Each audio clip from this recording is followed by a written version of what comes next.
You're listening to the Faith and Other Oddities podcast, brought to you by the Raven Creek Social Club, where we talk about faith and other oddities. For questions, comments, or to be part of the conversation, join us on Facebook, Twitter, and Instagram, where you can find us at Raven Creek SC. Now for your hosts, Emily Dixon and Nathan Underwood. Well, hey everyone, welcome back to Faith and Other Oddities, the show where Emily and I read the Bible, talk about it, and record it. That's what we do around here. I always We are wonder where you're going to take that, where we read it, we talk about it, we release it into the wild. I mean, that makes two of us. I mean, I just start talking and I have no idea where it's going sometimes. Well, which is why sometimes we have to start these over, but we're doing that less. I don't know, I and feel pretty less. good about this one. Yeah, we just kind of, I think we kind of just accepted that we have to jump in and just pretend like we know what we're doing. So, Yeah. and then we get this audience who pretends with us, and that's great because then it almost feels real.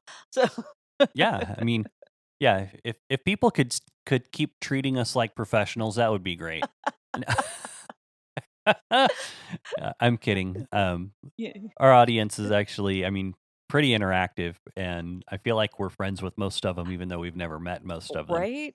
Yeah, no. Be- I well, at least the ones in the paddle store, and even some that aren't. We've got a good crew of people, and I don't feel like we're unapproachable.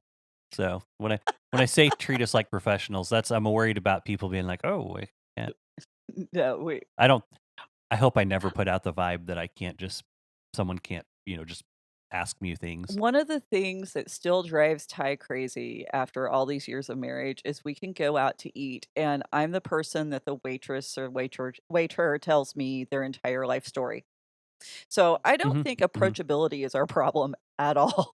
So No, yeah, Mickey and I, that happens to us less now that we have kids.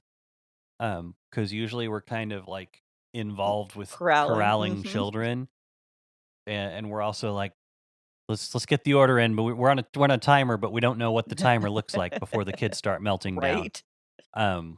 So that not that I think that makes me necessarily unapproachable, but I think I've probably just been less attentive to the wait staff. And if that's been you and I've been at your restaurant recently, I apologize.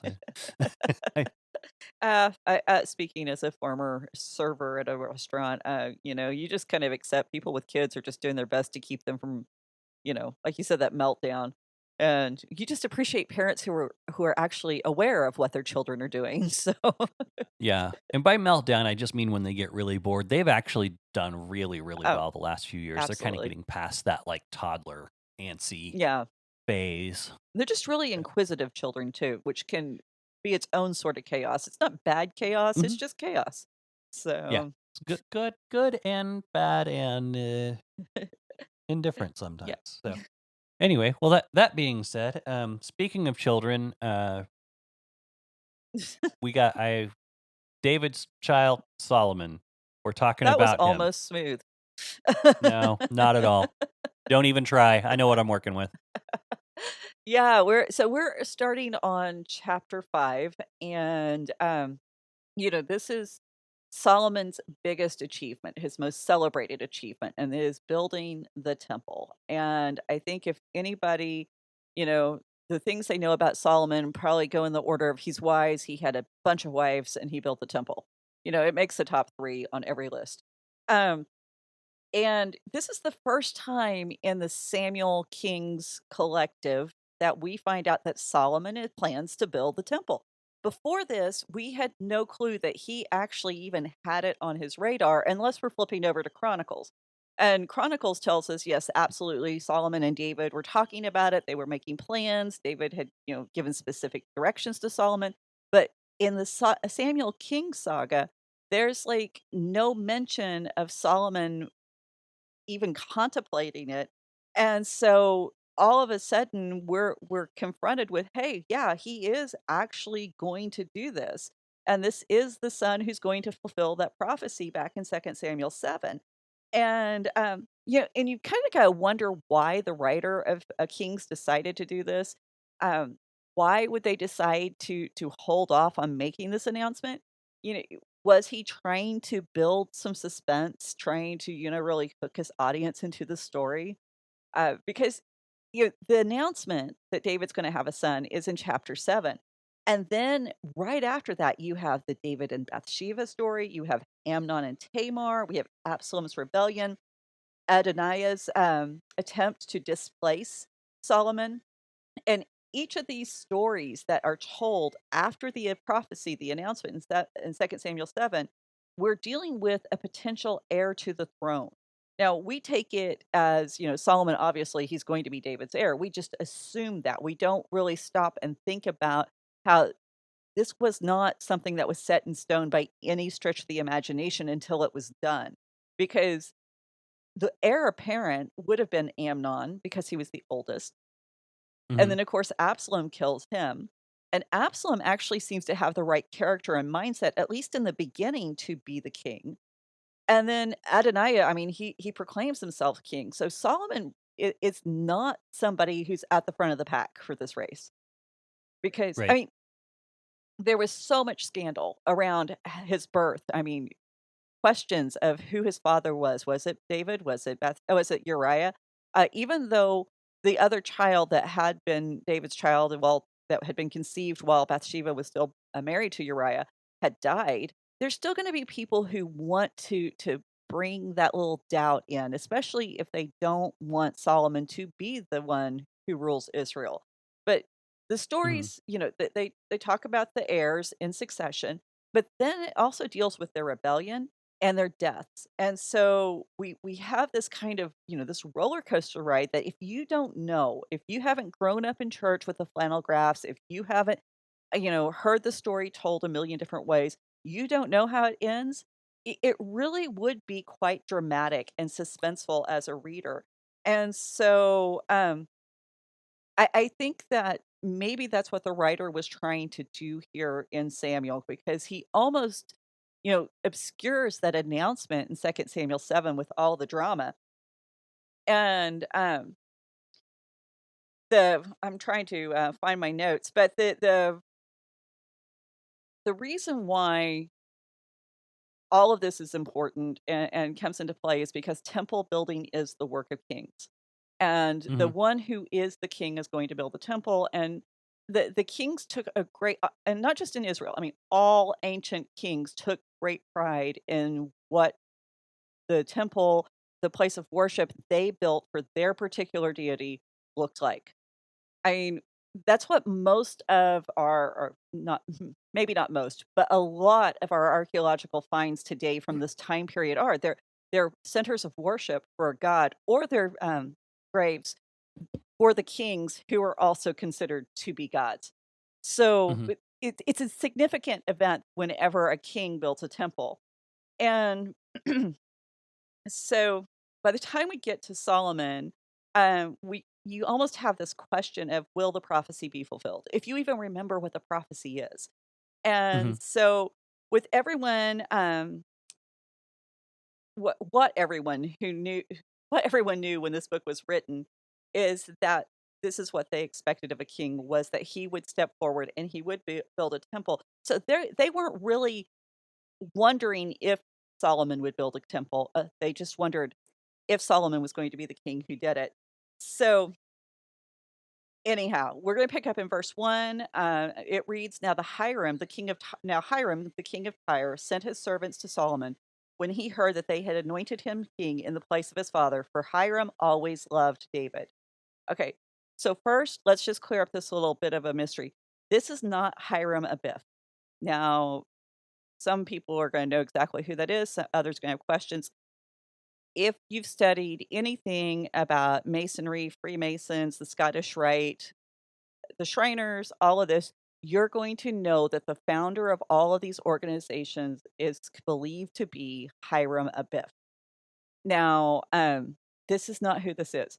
We're going to come into another character that the Hiram Abiff persona was based on. And I say persona because I believe he's a totally fictitious creation that he has no basis in reality. But we'll get there. But let's clear that up. That's not who we're talking about in this passage, even though the name is the same.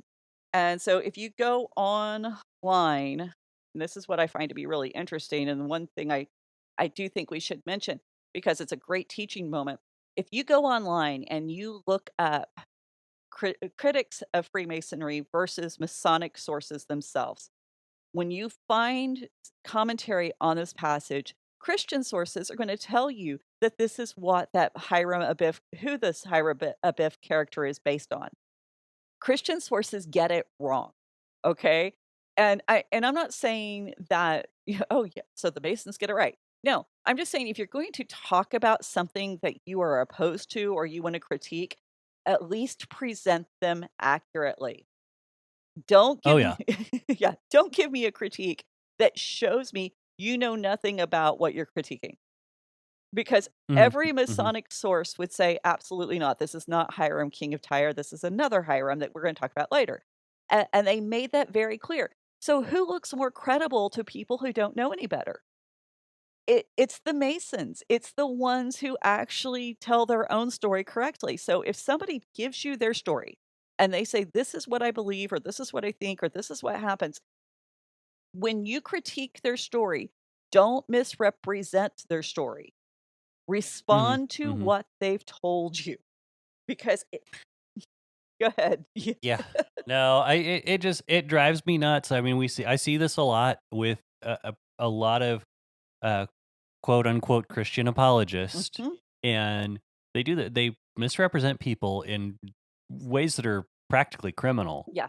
And then argue against their misrepresentation as opposed to arguing what the people actually said.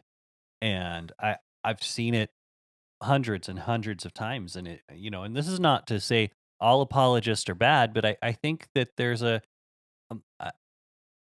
don't know. I should probably just say what I think on here. I'm just going to say this, but I think there are a certain group of apologists, because apologetics began with defending Christianity's right to exist before Roman courts, right? Basically saying, no, we don't believe in the destructive things we're being accused of. Right. And there's a certain group of apologists. I don't know if their group makes it sound like they all get together and plan this sort of thing, but they all kind of arrive at these conclusions independently. But there's a certain group of them that I think are still, basically cosplaying or LARPing the idea that there's that there's more persecution to Christianity in the world than there is. And it's like they're running around like Civil War reenactors trying to play like they're their favorite, Civil War soldier, and they've run off the field into everyday life and are screwing things up.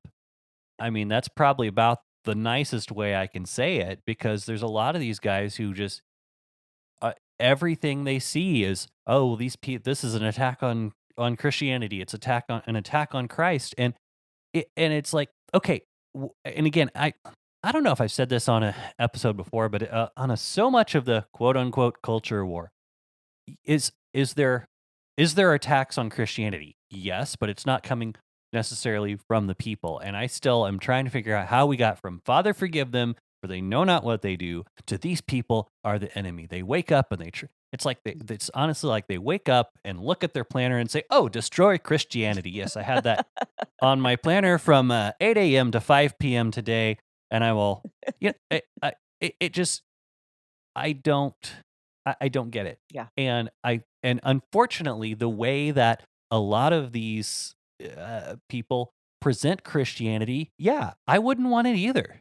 Yeah. And that's what drives me nuts, is they say that we worship a loving, they can say the words, we worship a God of love and forgiveness. And and of course they're in their minds, they're defending God's justice and his holiness. and his need for his holiness. Yes. But and this need for God's wrath to be appeased by taking it out on people who couldn't defend themselves anyway. Um, and it and I get that there is the justice side, and I know we've talked about this. If you have too much justice, you no one has any hope. Right. And if we have too much grace, then we have a God who's just kind of made in our own image.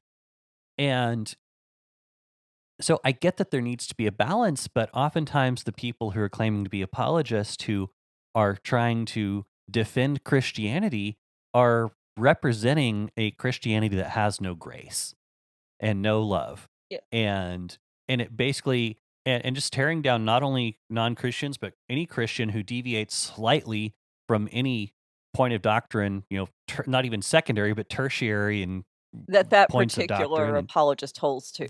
Not even that yeah, it's not even mainline Christianity or any other denomination. It can be like some obscure thing he found in the back of, one of the minor prophets that he's completely taking out of context.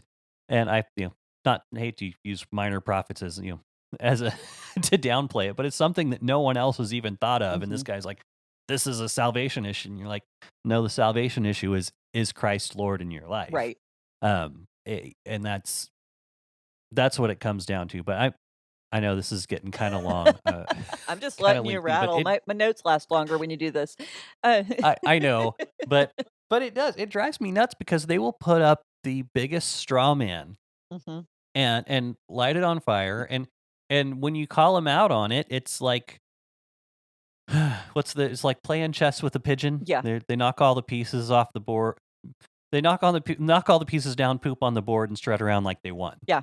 It's like, guys, if this is how you're behaving in public, Mhm. this is why people don't want to be Christians. Well, and that's just it. I think we need to remember it's the kindness of the Lord that leads to repentance. Paul says Yeah. this. And so I think we need to be doing everything in our power to be kind. Now, being kind Yeah. can Wait, you mean it's the kindness of the Lord? It's not our ability to cite court cases and legal documents and tell everyone we have to defend the Constitution and no. I mean and again I'm a fairly patriotic person. I really like the country I live in, Mhm. but it's not the job of the Christian to know more about the Constitution than the Bible. Right. Um, Well, and so I do think we need to point out sometimes kindness is setting a limit. Sometimes kindness really is about saying there's certain things I'm not going to participate in. I'm not going to allow you to bring into my life, and I am going to call you when you're acting a fool. That's love. That's kindness. That's someone who cares enough to protect you from you. And now it has to be done with love, and it has right. to be done with compassion. And so sometimes what people are saying isn't necessarily wrong, but sometimes the delivery makes it wrong. And so Hmm. if you aren't delivering these words of love and kindness with or correction with love and kindness, I should say, you aren't helping anyone but make yourself feel superior. And Hmm. that's not Hmm. helpful because guess what? You're not superior. And if that's what you're going for, you're not doing it for the right reason anyway. So, and I can say this because I have to guard against this in my own life. I like being right.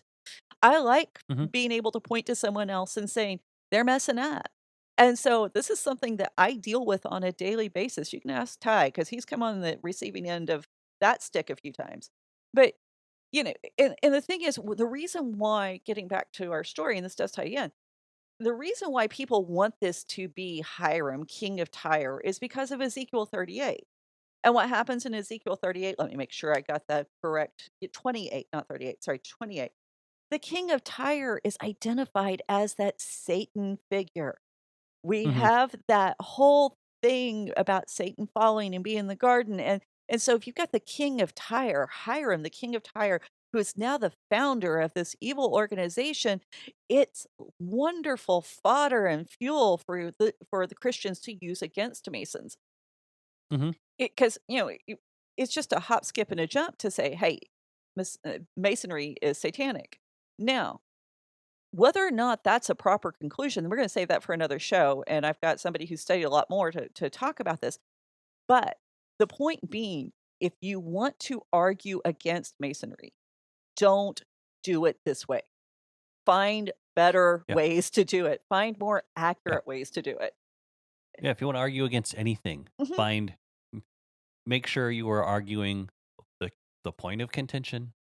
As I like to listen to Leighton Flowers, and that's one thing I can say is he definitely, he gets fired up sometimes, but I've never heard him be mean.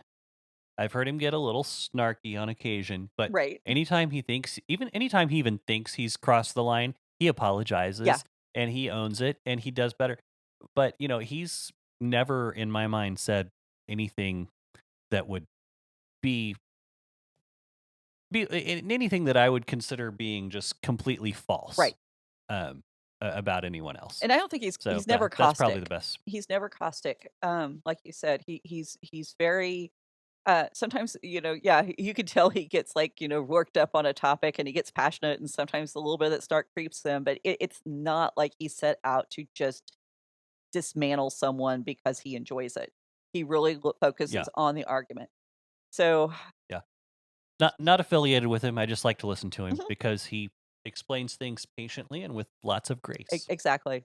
Exactly. And, Anyway, so, and that we talk about in the Bible, you know with them by their fruits. And so when I hear Leighton, I hear him talking, and I hear his high respect for the word, and I hear his grace and the compassion with which he speaks about these issues, compared to the people he's usually, arguing against, or the mhm. arguments, those who supporting the arguments he's arguing against. Um, Two different trees there, guys. Just pay attention. You'll see what I mean. But okay, so Yep. the other point we need to point out is, even though Hiram here is the king of Tyre, he's not the king of Tyre found in Ezekiel. The timelines do not add up. So, and the king of Tyre in Ezekiel is not a person. Okay, I think that's the other thing we need to notice. This is a Mhm. spiritual being, and if we ever get to Ezekiel, God save me. But Yeah. Well, and also we do tend to do that with biblical names as we conflate people. I mean, it's not uncommon. Not uncommon nowadays to have people with the same name as the predecessor, and especially in royal families. yeah, exactly. Well, and there isn't even a name in Ezekiel 28. It's just King of Tyre. So we have multiple people having the same title. We do that Hmm. today. This should not be a foreign concept. We shouldn't get hung up on it. So, again, don't use a bad argument. But so what I found to be interesting about this section is we've actually seen this before, where a king dies, another king from a different nation hears of the death, and so the first king sends messengers to the new king, to the son. And the first time we saw this was in 2 Samuel 10. And the first verse in that chapter says, "After this, the king of the Amorites died, and Hanun, his son, reigned in his place." Verse 2, "And David said, I will deal loyally with Hanun, son of Nakash, as his father dealt loyally with me. So David sent his servants to console him concerning his father. And David's servants came into the land of the Amorites." So, we've got these similarities. We've got two kings who've died. We have two sons who ascend to the throne. We have other kings who send servants to the son in order to console, or, congratulate, basically convey some kind of respect to the son concerning the dead father. And Hmm. both sons specifically were told, reign in the place of their fathers. And the servants sent with the messages are delivering messages of love and loyalty. So in 2 Samuel 10, this ended badly because Hanun actually thought that David was sending spies into his country. And so this is whenever he takes the men and he shaves half their beard and cuts off half of their garments, and the guys are sent back and they have to convalesce in Jericho to grow back their beards so they are not humiliated in front of their people. And this is what ends up in the war, creating the war against Ramah. This is the war that Joab is fighting on behalf of David while David's at home and took that infamous walk on his rooftop and sees Bathsheba. This is what leads to the death of Uriah. this is what causes Bathsheba to be taken by David and for the death of their first child and then the birth of Solomon.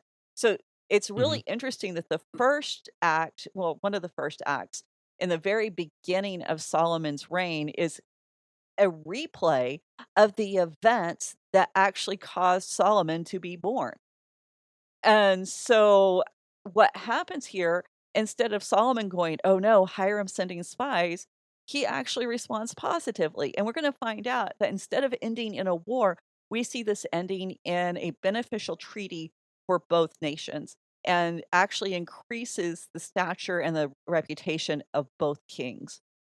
And Hmm. so, yeah, it's a nice little reversal. I don't think we can make a big theological point out of it, but it's beginning to show you how when Solomon is walking with God, a lot of the things that happened with David, the things that went horribly wrong that led to division and war and chaos in David's reign are actually playing out in a completely opposite direction under Solomon's reign. And so, when Solomon gets Hiram's message, he actually sends a message in return, and it's fun to note that our writer of the book really doesn't care about all of Hiram's message. He just says that Hiram loved David. That's pretty much all we know about the message. Hiram's happy that David's son is reigning, but he loved David. In this case, probably what we're talking about the two kings respected each other. There was some type of military alliance probably going on, that they had some kind of understanding on how their two nations would deal with each other. We probably aren't talking about actual love like we talk about love. Um, Mhm. but when the writer gives us Solomon's message to Hiram, he makes sure that we have everything Solomon says to Hiram, or at least, a lot more, because in Chronicles, the reply is much more lengthy. I'll just let people go over there and read. But in verse 2, it says, "And Solomon sent word to Hiram, you know that David my father could not build a house for the name of the Lord his God, because the warfare that with which his enemies surrounded him, until the Lord put them under the soles of his feet." So if David was a great politician who stitched ideas together with carefully chosen words, we're getting a glimpse that Solomon's probably even more brilliant, because he embroiders this rich design and plan that he has with these amazing words. David isn't a man of war. He isn't someone who is who's had bloody hands from warfare. This is a guy who's been surrounded by his enemies. David doesn't defeat his enemies. God puts them under David's feet. Um, David isn't a ruthless warlord. He is some of the most, let's say he's not a warlord who commands like some of the most elite fighting men of his time. He's the one who's been harassed from outside forces. And it's all a situation beyond his control. This is what's kept David from building the temple. And, and the thing is, both versions are true. David is absolutely 100% kind of a victim of circumstance when it comes to the wars that he faced as king of Israel. But Mhm. he's also David is a warrior, and he is a brilliant strategician whenever it comes to warfare, and he's very good at it, and he doesn't shy away from it. So, Solomon here is really choosing to focus on the absolute best possible way to frame his father. And Mhm. that is David is a man of faith, he's a man of obedience that God blessed with victory. And very subtly within there, and it's because I am his son, because I'm now king over the kingdom my father left to me, you need to help me, is kind of the implication. Solomon's setting it up. So verse 4 says, "But now the Lord God has given me rest on every side. There is neither adversary or misfortune." Verse 5, "So I intend to build a house for the name of the Lord my God, as the Lord said to David my father, your son, whom I will set on your throne in your place, shall build the house for my name." So Solomon it's very clear, I'm the heir. I'm the one who's going to step into this identity and destiny. I get to claim all of David's blessings and promises. And he's very carefully cast himself as that dutiful son. He's not just he's not just the son who happened to survive all the chaos and turmoil that went before him. He is actually the rightful heir, and he's the heir to the vision for the temple. And there's a lot of good reasons for Hiram to buy into this plan. Hiram loved David. David had one great ambition, that and therefore Hiram should honor his dead friend by helping achieve that vision. Uh, Mhm. we should also note how Solomon is framing this at his endeavor, what he wants to do. He wants to build a house for the name of the Lord, not for God himself, and we're going to talk about that. But first, I'll start with what he calls it. It's a house. It's a bayit. A bayit Mhm. is what it's always called. When it comes out of Solomon's mouth, it is not a temple. It's a house. That's going to be important. Um, and because it's called a house, it echoes God's promises to Jacob at Bethel. Actually, sorry, Jacob's promise to God at Bethel, because Jacob says he will build a house for the Lord. Now, Mhm. Heiser devotes a whole chapter of Unseen Realm to the idea of what the name of the Lord is and the significance. The chapter is titled What's in a Name? And so I'm going to be pulling a lot of information from this chapter. If you don't have that book, just go get it. It's going to make a lot of things a lot more clear. It's an easy read. If you're someone who doesn't like to read, you can get Supernatural. It's more an accessible level. Again, not associated with Heiser in any formal way, but he's got some really great information. And I think we need to really pause to think about what's getting ready to happen, because with the building of the temple, this house, this Beit, the what we're trying to see is the identity and destiny of Israel embodied in a very tangible way. And this becomes the foundation or the foreshadowing for our identity and destiny. So we've got to understand what the name is. And that's what I want to focus on. So we're all familiar at first with Moses' encounter at the burning bush, where God reveals his name, Yahweh, or the Tetragrammaton, to Moses. But what's less well known is the teaching on the name in Exodus 23. And Exodus 23:20 says, "Behold, I send an angel before you to guard you on your way and bring you to the place that I have prepared." Here's where it gets interesting. Pay careful attention to him and obey his voice. Do not rebel against him, for he will not pardon your transgressions, for my name is in him. So the rest of the passage is going to go on to describe what the angel is going to do on behalf of the Lord for the people of Israel. But the language, if you read it very carefully, it's going to flip back and forth between the angel and God, and they're going to get to this point where the two are just indistinguishable from each other. They blend and they merge, and and then they divide and they separate. And this flipping back and forth is found at almost every single encounter with this angel, that we find out in other passages is the angel of the Lord. Um, and it's Sorry, I've got this mosquito trying to eat me.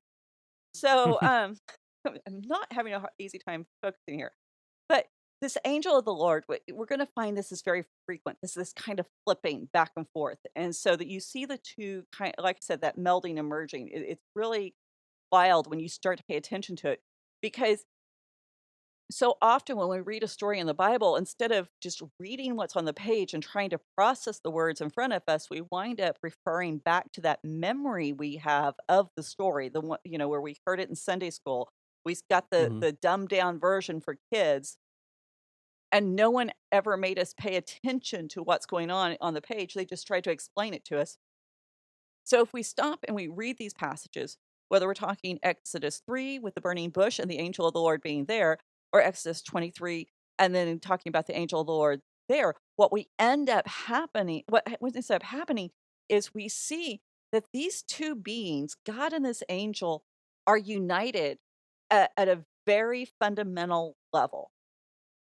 Mhm. And so And what makes this particular angel special is God's name is in him. And so, another thing we see within that passage that I just read, this angel has the power to forgive sins. Who has the power to forgive sins other than God? Hmm. So, you have to acknowledge that there's something. This isn't Gabriel, this isn't Michael. This angel has more power and authority than any other angel discussed in the Bible. And so the angel also has the ability to defeat the enemies, those people living in Canaan who are descendants of the Rephaim, who are going to oppose Israel coming in, who are going to do everything in their power to stop God's people from carrying out their destiny. This angel has the ability to drive them out supernaturally. The people don't even have to fight, they just have to be obedient and not disobey, not rebel. So in Judges Mm-hmm. 2:1, we have a specific declaration that this angel who had gone before is the angel of the Lord. It removes any ambiguity. And it says, now the angel of the Lord went up from Gilgal to Bochim.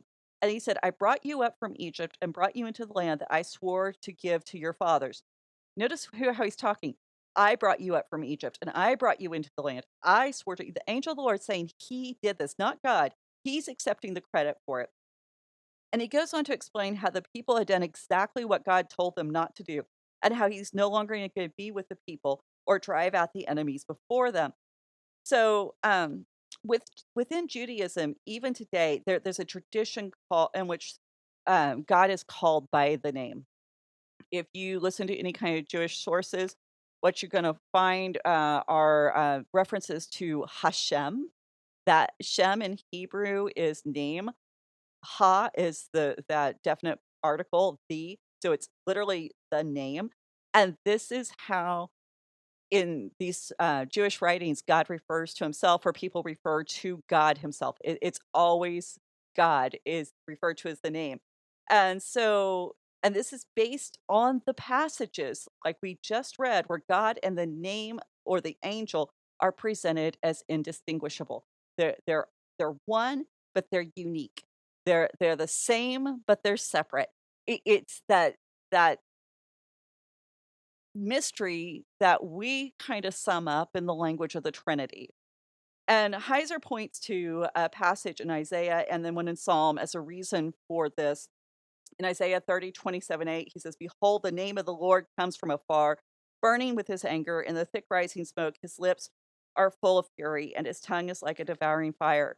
Verse 28, his breath is like an overflowing stream that reaches up to the neck to sift the nations with a sieve of destruction and place on the jaws the people a bridle that leads astray. So the name is active, it's vital, it's acting in this present world, and it's acting with tangible consequences. It's capable of enacting judgment, not God, Mm-hmm. the name. Psalm 20, may the Lord answer you in the day of your trouble. May the name of the God of Jacob protect you. The name is a protector. So we see that the name of the Lord is a person. The angel with the name of the Lord is the angel with the Lord. And the angel of the Lord is presented as distinct, but one with God. But the name is also presented um, as being God. So like I said, it's that crazy melding and merging, and trying to explain it is really difficult. And because even as Christians who grew up, a lot of us very familiar with this idea of the Trinity, we have a hard time trying to explain the reality of what that looks like. We have a hard Right. time trying to come up with, to envision it. And every illustration you come up with, there's always someone who's going like, that's heresy, Patrick. It's, Right. and we may have to find that video, but yeah, it's like it all breaks down. All of the analogies break down, because it is this incredible mystery of how can you have three in one. And in Judaism, there was, prior to Christianity, this concept known as the two powers in heaven. You can actually find this book online. It's Alan Siegel. It's free. You can find PDFs everywhere. Worth reading. But anyhow, that It was common in ancient Judaism. I should point this out. It was very common in ancient Judaism until Christianity came along and really made a big deal about Jesus being one with the Father, kind of like Jesus did. And then basically Jewish theology is like, no, we can't handle that. We have to figure out some way to separate that and not allow there to be any kind of division, what they consider division within the Godhead. And so in a lot of the stuff that where God and the angel of the Lord were considered to be God together and separately, now the angel of the Lord gets downgraded to being Michael in order to avoid this kind of quote unquote heresy. But I'll read one more verse. It's Psalms 20 verse 7. That some trust in chariots and some in horses, but we trust in the name of the Lord our God. And, it's really tempting to jump into a full scale breakdown of Deuteronomy 12 because this chapter gives us this commands for building the temple. Uh, you know, Mhm. Specifically, long before the temple has ever been built. If you believe that Moses wrote Deuteronomy, then we're looking at least almost 500 years, maybe even longer. Um, we'll worry about the dating of Deuteronomy later, but anyhow, I'm gonna, and of course that's pertinent because what we're getting ready to go into is Solomon building the temple. But I'm gonna limit myself to a few pertinent passages. So the chapter opens with a command to destroy the high places, which of course we already talked about. We spent a lot of time on Solomon offering that sacrifice in the high place. And, Mhm. was that a good idea? Was it a bad idea? We went there, we talked about that. But we know that the Canaanites worshiped their gods in the high places. And God says, um, the people shall not worship their God this way. That's verse 4 in Deuteronomy 12. Verse 5 says, but you shall seek the place that the Lord your God will choose out of all your tribes to put his name. So very pertinent for so many reasons. It fits right into the flow of our story. Worth reading the whole chapter. It's not that long. Then God goes on to make a distinction between how it's practiced, not just in the desert dwelling.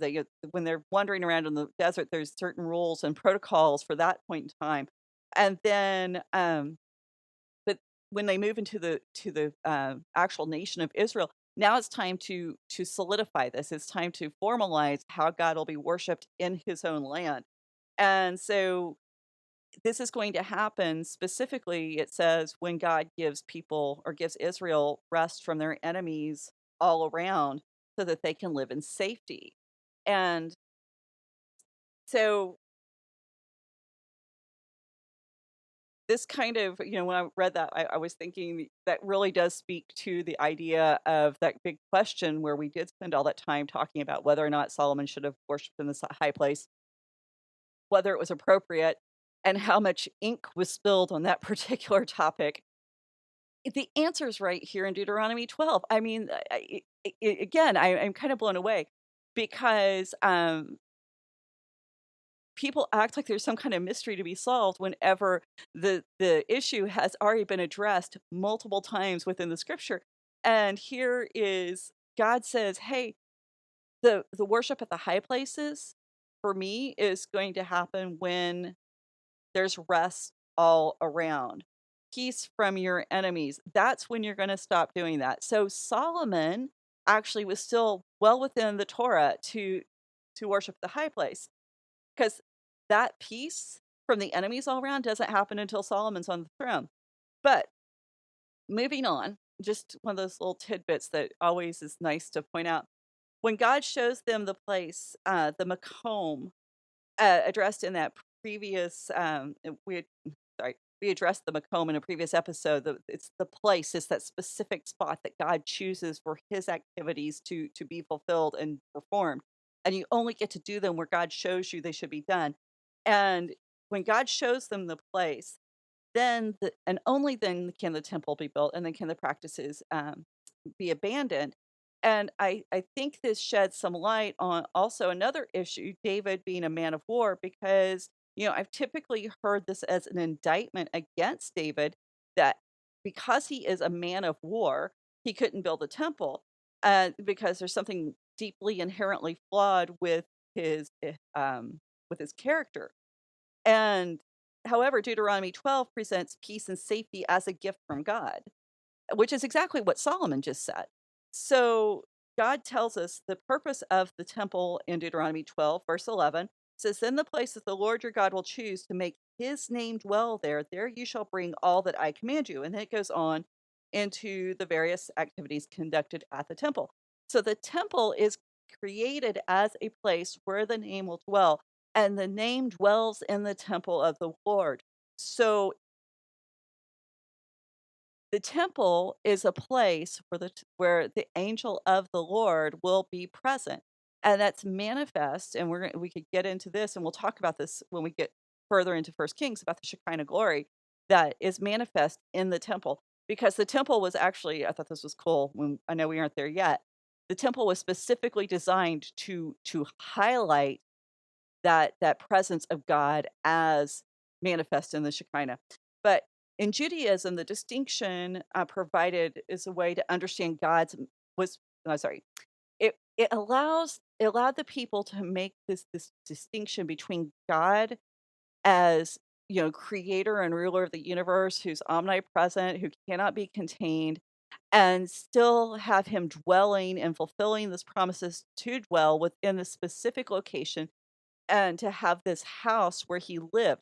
So you could have God in heaven, but then you could also have God in the temple. Both were equally true, and both were equally vital for Judaism to be all that it claimed to be. Because if you hmm don't have God in the temple, what good's a temple? And that's the thing. Every ancient religion understood this. They knew that you had to somehow have your God present and manifest within the temple.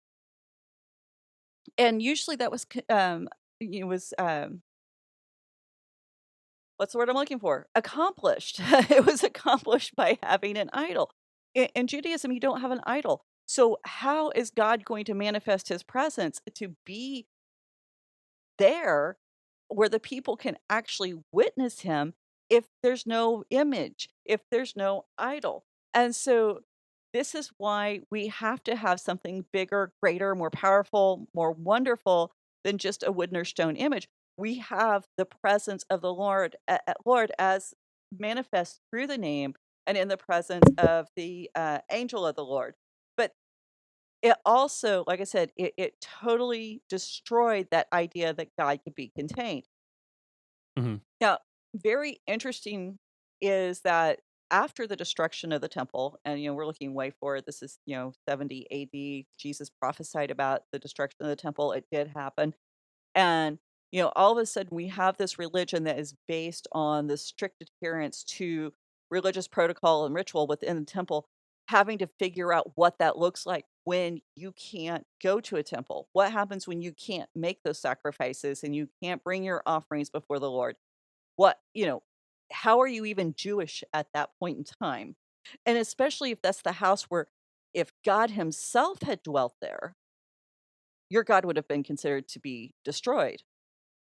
hmm So this allowed them this belief and this ideology and distinction between the name and God himself allowed them to make that separation where God could continue to manifest himself and and be present in the life of Jews even after the temple was destroyed. And this is whenever the rabbis began making um, the formulations of acts of loving kindness were like sacrifices, and they actually took the place of sacrifices until the temple could be reestablished. So, but it really it became a pivotal idea that is still very much a part of Judaism, and the groundwork for that we're going to see that not only is in the fact that Solomon's making a house for the name of the Lord. When Solomon prays at the what am I trying to say? Whenever the temple is completed, he actually redefines what the temple is for in a way that's completely new in Judaism, but became the standard of practice, and we'll go into that. So, hmm but yeah, we got some specifics on the temple to get into, so that'll be fun because there's 20 different interpretations for every hook, drawing, statue, and I'm going to give you the best that I can get. But anyway, more on that later. Yeah. Yeah, well, and speaking of the temple, and I may bring this up whenever we get back into it, but we recently, one of the cool things that I got to do recently was go to one of the large oil mansions here in Oklahoma, over in Ponca City. It's the I'll think of it here in a little bit. Um, but it was this mansion that was owned by this guy who came out to Oklahoma to find oil, and you walk into it, and it's just amazing. I mean, and I guarantee you, like, the way we do architecture in church is just, if you go tour something like this, you'll be very sad because there's symbolism in the house all around. Some of it, they're not sure what exactly it was supposed to symbolize. Some of it they are. Um, and Marland, the Marland Yeah. Mansion in Ponca City. That's what it is. I couldn't think of the When name, you forgot, I but forgot. So yeah. Well, and the cool thing about it is you walk around and it is just overwhelming. Mhm. And the other thing that I found was interesting is, as you go through, if you get a chance to go on a guided tour, definitely do that, because yeah, you look around and it's really pretty, but if you go through and the tour guide's kind of showing you why this is there or why that's there, by the time you're done and um you get the whole story of what happened and how everything changed. I mean, it really affects you being able to see these physical objects that represent this story now. Mhm. So it's just so having something like that to tie you to some history or to a greater story, it really changes perspective. And again, I know this is probably has nothing compared to the beauty of the first temple based on what I've heard, but whenever you go through a place like that, it does affect you. Mhm. And it's just an overwhelming. Just, I mean, you got kind of a sense of awe and a little bit of wonder about how could something so grand come about, and it's really interesting. So if you have any place like that, go go check. If you have any place like that nearby, go check it out. And let that sense of awe and wonder kind of inspire you to the biblical stories. Well, yeah, you came over to my place after you made the tour, and I think you talked about it all weekend. It's like, "Oh, yeah, I remember this, and then there was this thing, and then there was that thing, and then" I mean, it was wild. I mean, I'm not going to go into the entire history of it here on the podcast, but uh, check out the Marland Mansion and Marland Oil, the stories behind that, and it really changed a lot of people's lives. And Mhm, I mean, to this day, Ponca City is still the crossroads of the American oil mhm. pipelines. I mean, it's just an amazing history here. So anyway, so that's all. Just kind of connecting this idea of the temple to like a real life experience I had recently. Well, and let's face it, most of us go to church in either a converted storefront, a metal building that's dressed up a little bit, or, a building that was built 100 years ago out of, whatever was the cheapest to build with at that point in time.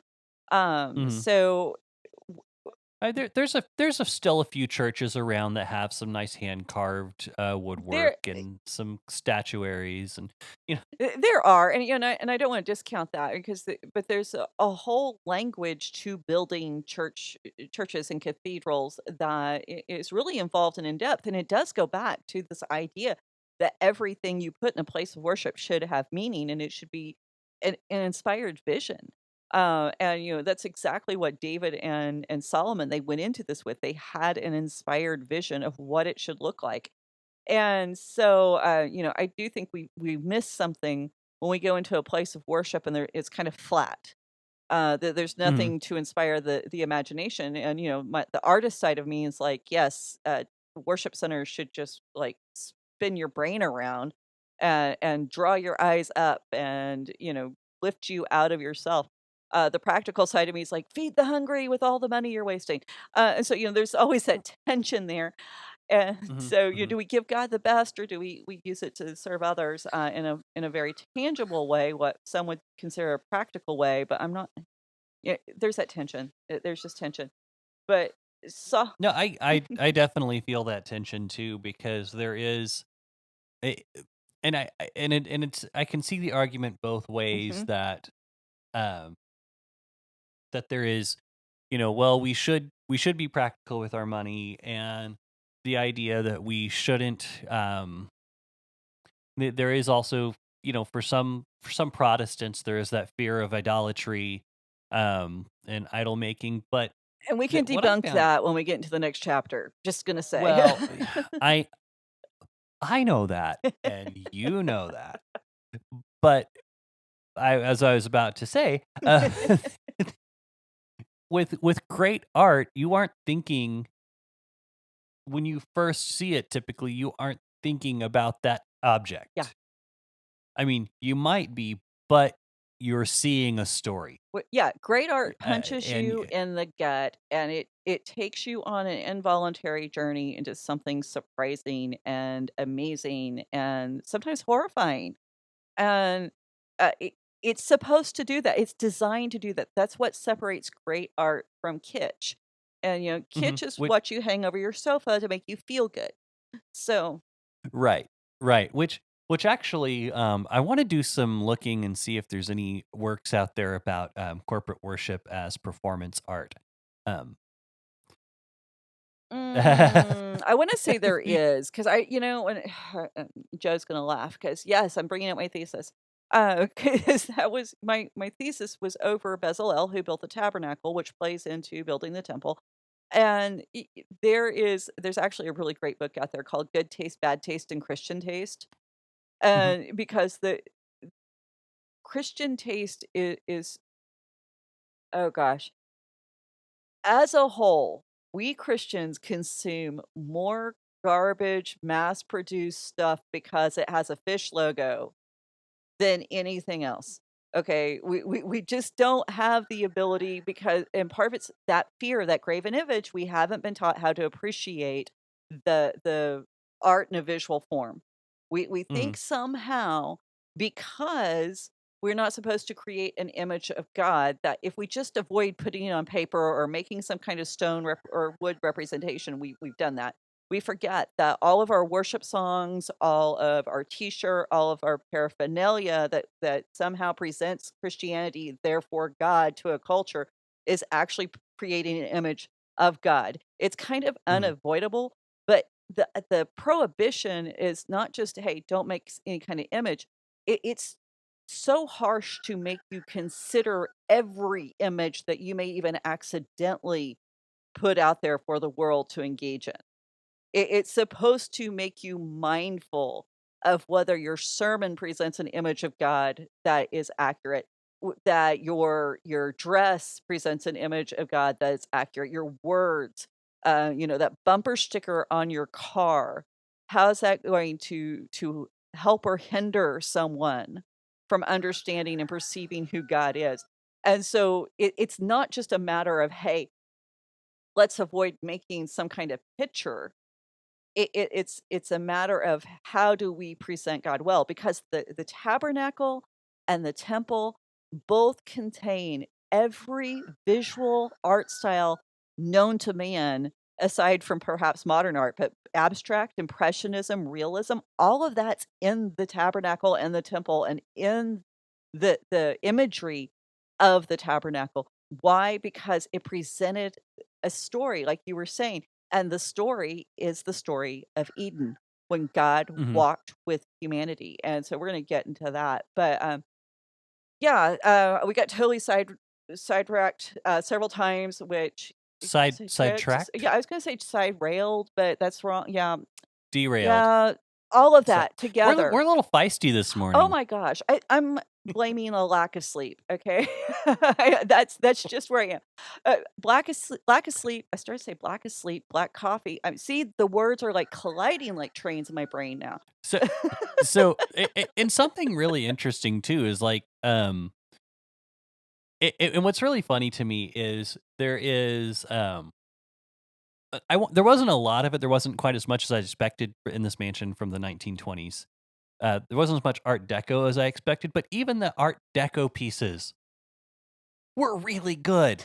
And generally, I think of Art Deco as like it's not quite kitschy because it is like most of it is is just over the Mhm, top mhm, insane. As far as the scale and mhm. the way it permeates a space that was made in the 20s. So there's kind of like a dated quality about it, but even that stuff you go, wow, that's really It's good. still very And grand. yeah. Yeah. So, yeah, I don't know what made me think of that. You were talking about every style being represented, and I was like, would have any Art Deco by chance?